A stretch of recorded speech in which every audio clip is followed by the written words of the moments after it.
تعال نسمع ابو المعاطي زكي بيقول ايه على امام عاشور وعلى زيزو وعلى اللي بيحصل جوه النادي الاهلي في الفيديو ده.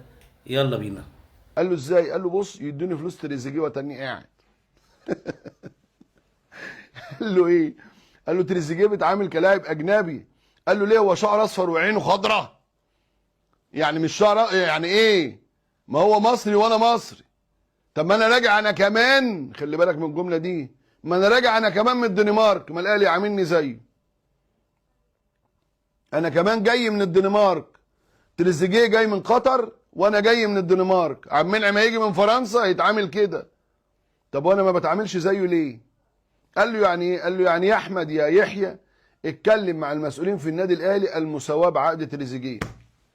اخد مصر واتربط بالدولار زي تريزيجيه، ما انا جاي كمان، انا كمان من الدنمارك. حاجه ما كانتش على بالنا، حاجه ما. وقال له بص النهارده ليه الكلام مع احمد زيزو وال 80 مليون جنيه.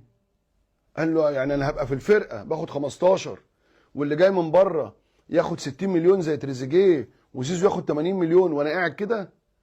قال له لا، انا زي تريزيجيه.